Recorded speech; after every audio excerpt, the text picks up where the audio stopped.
It says, congratulations, your line of credit has been approved. Please see the details below. Credit limit 23.5. What's going on, guys? Welcome to the Credit Plug channel. So for today's video, I'm gonna be dropping some exclusive credit sauce. Now we're talking about a nationwide CDFI soft pull only business line of credit. Now this is almost unheard of. Now I know a lot of times we talk about the major banks, major credit card issuers, but one of the most underrated sources of capital is going to be CDFIs, Community Development Financial Institutions. So I'm gonna be giving you some data points on a recent approval, not only just for myself, but also for one of my clients. So now one of the interesting things about this, it does come with a fixed APR. So most business lines of credit are going to be indexed to the Wall Street Journal prime rate or the bank prime rate. So whenever you hear like the Fed is lowering interest rates, they're talking about the Fed funds rate. So that's going to affect personal and certain business credit products. So like credit cards, lines of credit, things like that. Most of the time it's going to be a variable rate, right?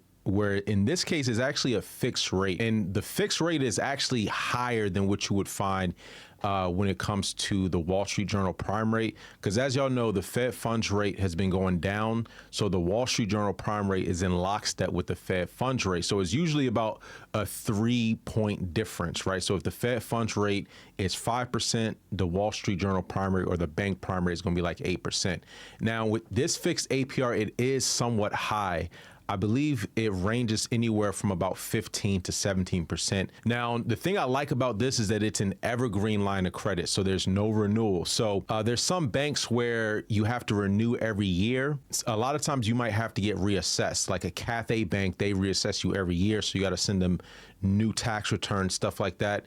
Other banks, it might be 2 years, 3 years, 5 years. It all depends.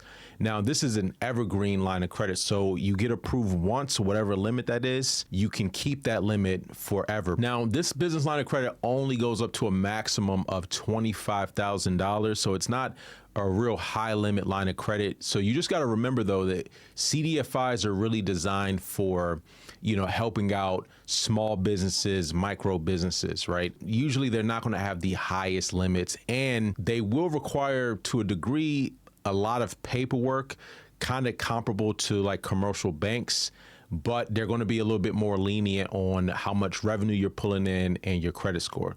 Now, another drawback to this line of credit is that they do require a UCC filing. Now, you might think, okay, for only a max of $25,000, is it even worth going through the process? And again, that's going to be a decision up to the business owner.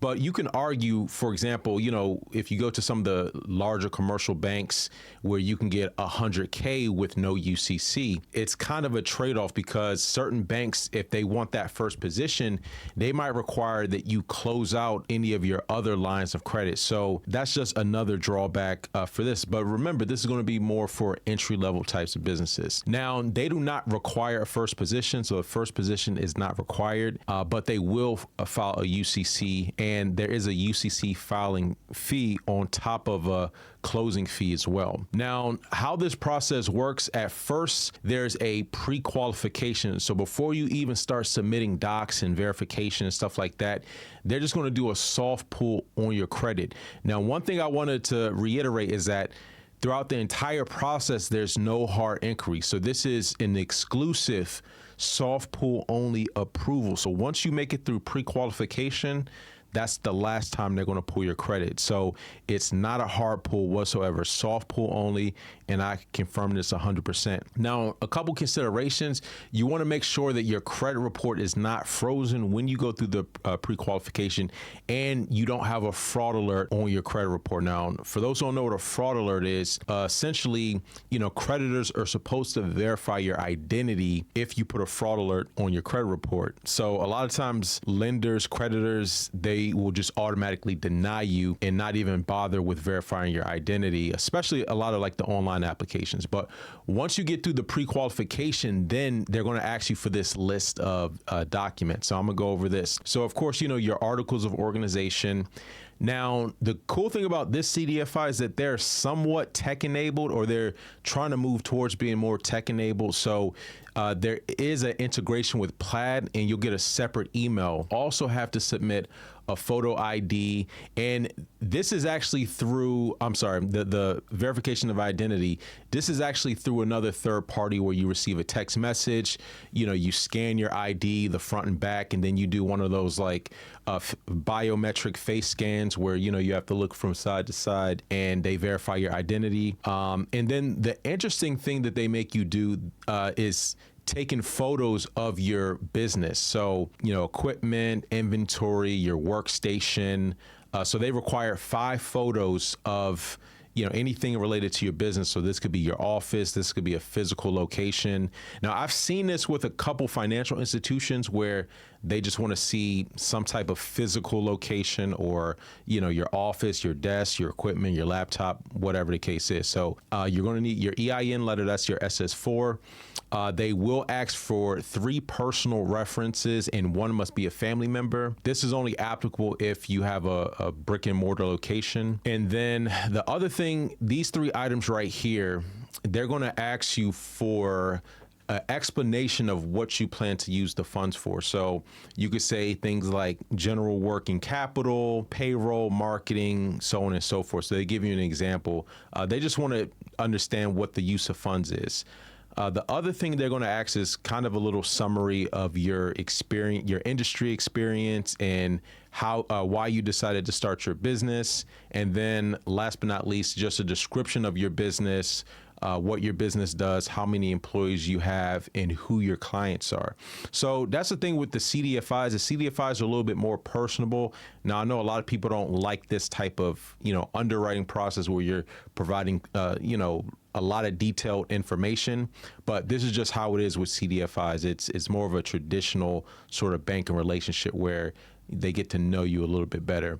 And then once you submit all of this, basically, at least from my experience, what they actually did, the other thing I forgot to mention is that they will ask for your last business tax return. If you are an LLC, they're going to want to see your Schedule C. If you're an S Corp, they're going to want to see your 1120S. So that's one thing. You will have to submit business tax returns. I submitted the tax returns, and then they also wanted to probe a little bit on the business debt. And the reason why is because a lot of this information was actually on the tax return, like your balance sheet. So they'll see, okay, what are your existing debts? So I actually did have to provide balances of, other business accounts, for example. And the thing about it is that they're basing it off of 23's taxes. Now, the reason why they want to see this is because they want to figure out how much additional debt that you can take on. So they're calculating your business's DTI. So that's just one thing to keep in mind. You will have to provide some type of, updated statements as far as, any business debts that you might have. It says, congratulations, your line of credit has been approved. Please see the details below. Credit limit 23.5. And again, remember the max limit is only 25,000. Now, if anyone's interested in getting more details about this CDFI soft pull only business line of credit, I've dropped a link in the description of the video where you can get the full details.